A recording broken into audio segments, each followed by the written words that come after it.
Veuillez vous asseoir.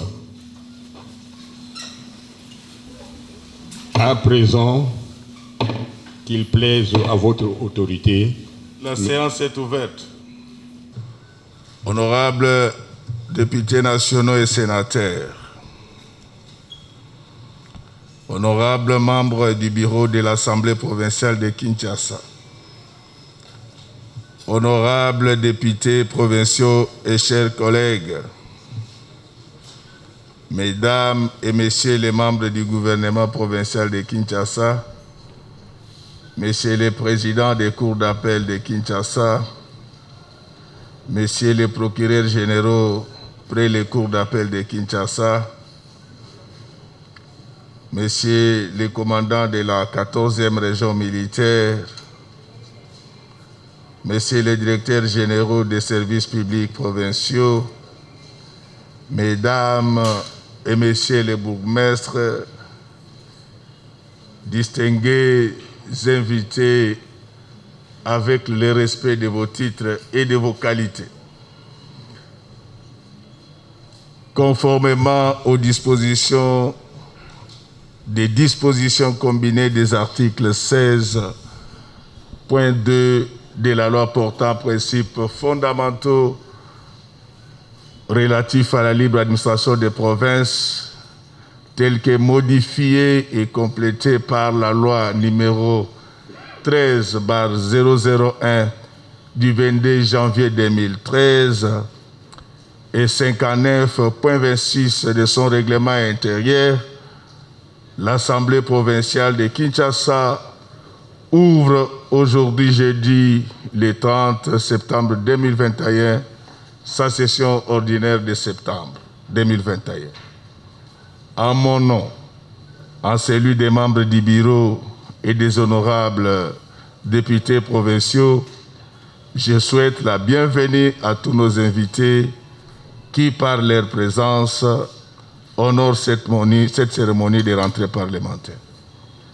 Honorables députés et chers collègues, distingués invités, par son action et sa volonté inébranlable visant à instaurer la paix et restaurer la sécurité, principalement à l'est de notre pays, dans les provinces de l'Ituri et du Nord Kivu, Son Excellence, Monsieur le Président de la République, chef de l'État, Monsieur Félix Antoine Tshisekedi Tshilombo, garant de l'indépendance et du bon fonctionnement des institutions, mérite nos hommages en ce qu'il a décrété l'état de siège dans les provinces ci-évoquées. J'apprécie à sa juste valeur cette décision salutaire qui contribue sans nul doute à lutter efficacement contre l'insécurité qui a élu domicile à l'est de notre pays depuis plus d'une décennie. Cet acte de haute portée politique qui sera inscrit dans les annales de la République est une preuve indubitable que le chef de l'État ne ménage aucun effort pour en finir avec ce mal qui n'a que trop duré. En sus, il a aussi fourni, ainsi dire, la preuve de son attachement à son peuple en séjournant dans la partie est du pays afin de compatir avec nos compatriotes victimes des atrocités des forces négatives et terroristes. En marge de ce séjour, il a palpé du doigt les dégâts causés par l'éruption volcanique et y a apporté une assistance substantielle. À ce jour, des avancées majeures ont été enregistrées par la récupération par nos vaillantes forces armées de plusieurs villages jadis occupés par les ennemis de la paix. Les informations en notre possession font état d'une évaluation qui sera mise en œuvre pour permettre le réajustement utile dans le but de rétablir l'autorité de l'État dans cette partie du pays. C'est ici l'occasion pour nous d'apporter notre soutien indéfectible à toute initiative allant dans le sens de la stabilité de ces contrées et de la lutte pour l'intégrité territoriale de notre cher pays. Honorables députés, chers collègues, distingués invités, permettez-moi de placer un mot en rapport avec cette crise quasi existentielle qu'est la pandémie liée au coronavirus, ce fléau qui continue à causer la désolation dans le genre humain à travers le monde et en particulier en République démocratique du Congo. Face à ces dangers qui nous guettent, j'ai saisi une fois de plus cette occasion solennelle pour exprimer au président de la République, chef de l'État, toute ma gratitude pour avoir édicté des mesures afin d'endiguer des effets néfastes de la troisième vague du coronavirus en lien étroit avec les variants insidieux d'origine indienne qui n'a pas d'effet comme ses devanciers, mais d'une contagiosité redoutable. À ma qualité d'élu de Quinoise et Quino, je joins ma voix à celle de la haute autorité du pays pour en appeler à l'ensemble de nos électeurs à l'observation stricte des mesures barrières, car contrairement aux pessimistes qui sont passés spécialistes dans la désinformation, cette pandémie est présente et non encore éradiquée. Continuons donc à nous protéger. Dans ce registre, il est bon de relever que les incertitudes relatives à l'atteinte de l'immunité collective demeurent élevées et seuls les experts du Comité national multisectoriel de la lutte contre le coronavirus vont devoir nous fixer. En attendant, il nous faut tous donner une impulsion assez forte à la question de la vaccination de la population contre le coronavirus en prêchant par l'exemple, car il s'observe dans les chefs de la population quinoise un scepticisme, sinon un rejet du vaccin qui risque de conduire la population quinoise à des risques imprescriptibles.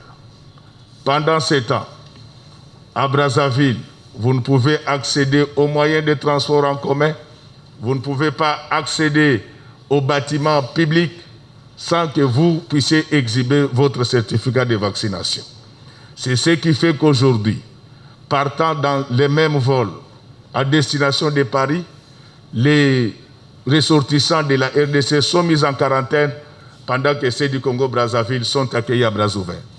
Honorables députés, chers collègues, distingués invités, la session ordinaire qui s'ouvre ces jours est essentiellement budgétaire, comme vous le savez tous, et sera consacrée à l'examen et au vote du budget dédié des finances de l'exercice 2022. À cet égard, j'invite le gouvernement provincial, ici présent, à déposer dans les meilleurs délais au bureau de l'Assemblée provinciale de Kinshasa le projet dédié des finances de l'exercice 2022. À ce sujet, je voudrais apporter des précisions techniques. Si par le passé, nous avons accepté les budgets ou les dits en retard de délai, c'est tout simplement parce que le retard provenait de l'Assemblée nationale. Maintenant que le budget a été déposé dans le temps, nous pensons et que la Cour des comptes fera de son mieux pour que tous les rapports nous soient transmis au plus tard, le 25 novembre.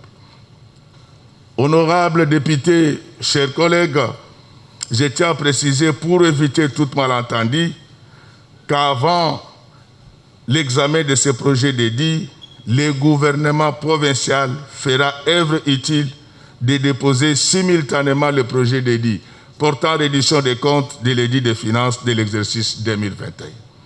Le dépôt de ces derniers dans les délais prescrits, comme j'étais en train de le dire, permettra à l'Assemblée parlementaire d'adopter les deux initiatives avant la fin de la session en cours dans le strict respect des délais légaux et les us et coutumes parlementaires.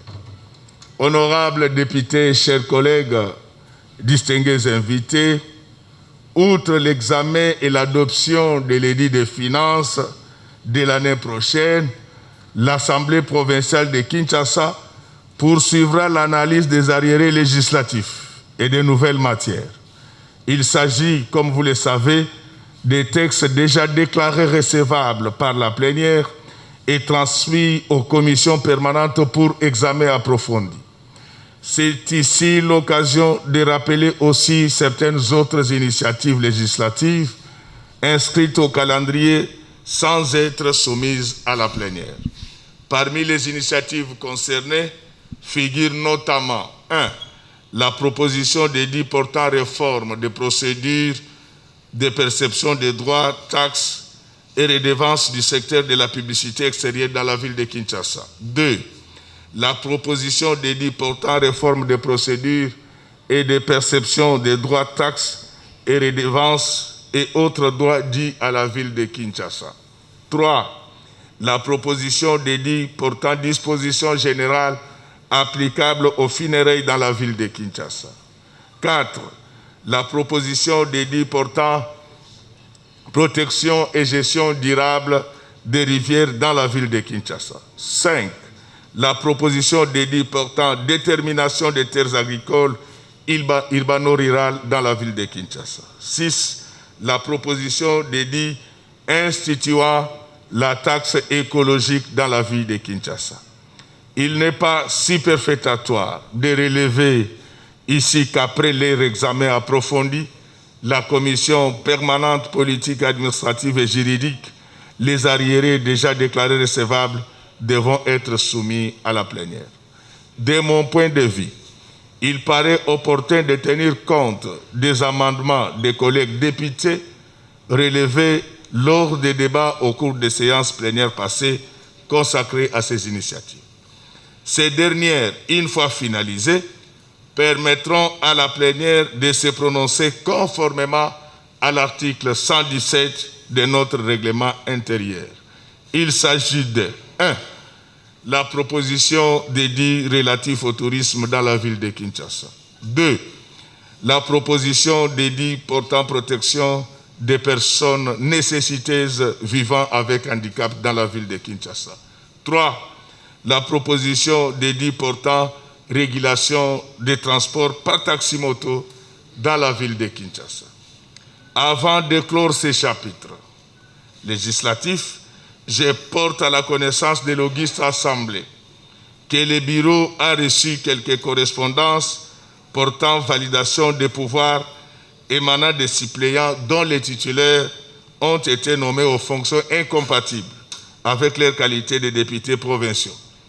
À ce sujet, je pense qu'il faut faire un distinguo, tout simplement parce qu'il y a également l'une de nos collègues qui va regagner l'Assemblée provinciale.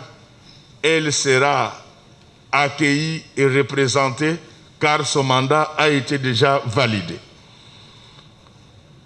Faisant suite à leur demande, je tiens à les assurer que tout sera mis en œuvre de concert avec la commission permanente politique administrative et judiciaire pour que la validation des pouvoirs soit inscrite au calendrier pour permettre à la plénière de se prononcer sur chaque cas. Honorables députés, chers collègues, distingués invités, comme vous pouvez vous rendre compte, le nombre important des arriérés législatifs ne veut nullement dire tout en cas, loin de là, déni de responsabilité. Cependant, je ne peux tout faire pour bien dire, je m'acquitte du mieux que ce que je peux légalement et cela conformément à mes attributions. Sans vouloir me justifier, je m'en vais vous faire part de ce qu'aucun ignore. Toutes ces initiatives parlementaires si évoquées ont été soumises au débat, jugées recevables et transmises à la commission mixte pour examen approfondi. Mais si elles n'ont pas été finalisées, c'est pour la bonne et simple raison que la pandémie liée au coronavirus s'en était mêlée. Là, je voudrais apporter une précision. beaucoup de choses, des mensonges et des contre-vérités ont été dites par rapport à la suspension de nos plénières. Tous ceux qui étaient à la conférence des présidents le savent, que j'avais proposé que nous puissions continuer nos travaux, ne fût-ce qu'en se servant de la nouvelle technologie. Je n'ai pas été entendu. Si quelqu'un vous dit que le président avait suspendu d'autorité les rencontres de l'Assemblée plénière, faites tout pour les rencontrer le jour du dernier jugement devant le Seigneur. Honorables députés et chers collègues, il s'ensuit aussi que la ville de Kinshasa étant considérée comme épicentre de la pandémie dans notre pays, son Excellence, Monsieur le Président de la République, comme j'étais en train de le dire, chef de l'État, avait émis le vœu du reste salutaire de respecter les mesures barrières édictées par le comité multisectoriel de la lutte contre le coronavirus dans tous les pays en général et à Kinshasa en particulier. Voilà pourquoi les bureaux, la conférence des présidents entendus, j'ai décidé de la suspension des plénières car ai-je estimé que la santé des membres de l'Assemblée provinciale vaut plus que tout et qu'à notre niveau, nous ne devons pas être seulement des modèles, mais nous devons être surtout des exemples. Ainsi, pour traduire ces instructions du président de la République, chef de l'État dans les faits, les dispositions ont été prises pour le fonctionnement à minima de notre institution. Comme je ne cesse de le dire, mieux vaut pour moi pécher par excès de prudence plutôt que par omission. Je sais que beaucoup d'encre et de salive ont coulé autour de la question liée à la suspension des plénières, mais le spectacle que nous avons vécu dans nos hôpitaux, doublé de la grève des infirmiers, rendait la crise sanitaire très explosive. Honorables députés, chers collègues, distingués invités, fort de cet état des choses et par respect aux instructions de son Excellence, Monsieur le Président de la République, chef de l'État, je me devais de préserver la santé des représentants de la population et cela allait faire tache d'huile par rapport à la population eu égard à la théorie du miroir. Je voudrais avec toute la force de conviction dire haut et fort qu'il n'est pas bon que la politique puisse se faire sur fond d'incompréhension réciproque. Ainsi, je reste convaincu que c'est dans la paix et l'unité qu'il est possible de construire une autre ville de Kinshasa. En tant que légaliste et républicain, soucieux de la sauvegarde des vies des Kinoises et Kinois, particulièrement des honorables députés provinciaux, je ne pouvais faire fi des orientations émises par la plus haute instance du pays. Cependant, il s'observe une tendance baissière de la pandémie liée au coronavirus et en restant prudent, tout porte à croire que le pire est derrière nous. Par conséquent, nous siégerons sans atermoiement en ayant plaisant à l'esprit d'éviter les arriérés législatifs et pourquoi pas examiner les nouvelles matières. Au demeurant, je ne perds pas de vue qu'en nous élisant les Kinoises et Kinois, nous ont confié des missions constitutionnelles, celle de légiférer et celle autre non moins importante de contrôler l'action du gouvernement provincial et les services publics provinciaux selon les prescrits de l'article 197 alinéa 1er de la Constitution de la République démocratique du Congo, tel que révisé à ce jour. Honorables députés et chers collègues, rappelez-vous, lors d'une de mes allocutions, j'en appelais à la confrontation civilisée, car à mon humble avis, c'est l'expression de ce en quoi je crois, en ce sens qu'elle permet d'orienter la démocratie vers les fins civilisationnelles. À mon corps défendant, je n'ai jamais soutenu de tenir la vérité absolue. C'est ainsi que nos débats sont ouverts à tous, sans discrimination aucune, étant convaincus que la politique au sein de l'hémicycle permet le rayonnement des uns et des autres. Honorables députés et chers collègues, distingués invités, S'agissant de l'insécurité qui a élu domicile dans nos communes, il y a lieu de rétablir l'autorité par une action concertée du gouvernement provincial et de la police en vue d'éradiquer les effets de la terreur dans nos quartiers, lesquels sont devenus les théâtres de violences innombrables perpétrés par des bandits communément appelés Kourouna. Le gouvernement provincial ne doit ménager aucun effort pour atteindre des objectifs affichés dans son programme en rapport avec cette épineuse question. J'ai saisi cette occasion donc pour enjoindre le gouvernement provincial de prendre à bras-le-corps ces phénomènes de société afin de permettre aux Kinoises et Kinois de vivre dans la quiétude. En outre, ce banditisme est exacerbé par la consommation de substances hallucinogènes appelées bombées, pour ne pas la citer, laquelle fait des ravages dans les chefs de la population et particulièrement chez les jeunes de la tranche d'âge de 10 à 25 ans. À cela s'ajoute l'extorsion des biens des paisibles citoyens et toutes sortes de délits commis par ces enfants à travers des artères principales.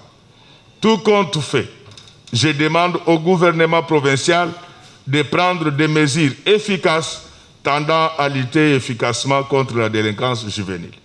Dans ce chapitre, un fait qui m'a exceptionnellement affecté a eu lieu au mois d'avril de l'année en cours.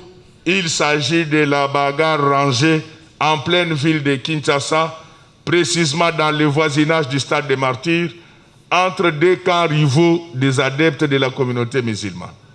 La capitale a connu des tueries et autres incendies, des véhicules occasionnés par les troubles entre ces groupes rivaux lors de la manifestation commémorative de la fin du Ramadan. Cette confrontation a causé mort d'hommes et occasionné d'importants dégâts matériels. Ces morts sacrifiés sur l'autel du fanatisme religieux pouvaient être évités.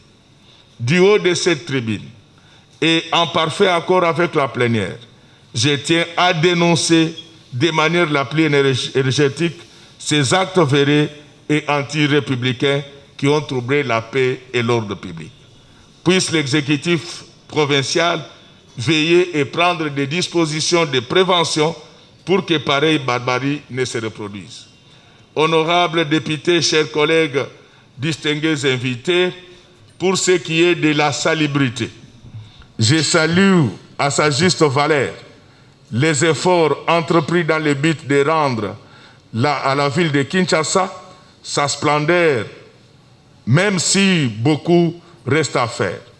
Quant à nous, nous osons croire qu'on est dans la bonne direction. On peut tout dire. Aujourd'hui, il est établi que dans la ville de Kinshasa, il n'y a plus de montagnes de déchets. Je ne dis pas qu'il n'y a pas de montagnes de déchets, qu'il n'y a plus de déchets, mais qu'il n'y a plus de montagnes de déchets. Nos artères principales sont balayées au quotidien et la vie mieux éclairée comme à l'époque de Mobutu.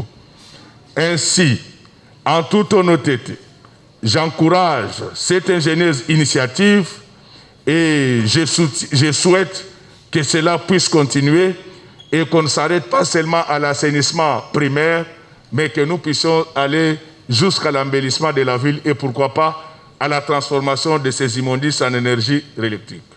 J'ose croire que cette belle initiative sera étendue dans toute la ville de Kinshasa. Nous ne pouvons nullement passer sous silence les efforts que fournit l'exécutif provincial en matière d'éclairage public et nous demandons que cela puisse couvrir toute la ville de Kinshasa.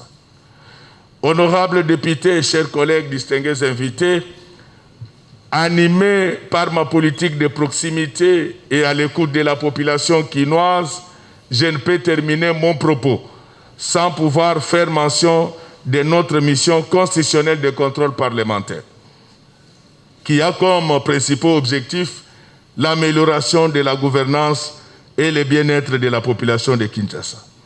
Je sais qu'après ces discours Il y en a qui vont se dire, peut-être dans leur fort intérieur, mais pourquoi il va parler seulement des artères qui sont balayées, mais il ne dit rien sur les trous qu'il faut que s'agrandissent dans la ville de Kinshasa. À ce sujet-là, je voulais juste vous donner une information que le processus de passation des marchés publics a toujours été élastique. L'OVD nous a rassuré que dans 2 semaines, cette procédure sera terminée et qu'on va lancer l'opération Kinshasa Zéro Trop.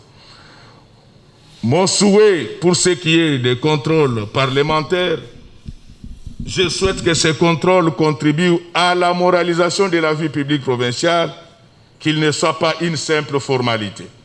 C'est pourquoi les différents rapports, une fois adoptés par l'auguste plénière, et les recommandations qui s'en suivront seront adressées en temps utile au gouvernement provincial pour des dispositions utiles. J'ose espérer que le gouvernement fera œuvre utile en exécutant les différentes recommandations formulées à son égard.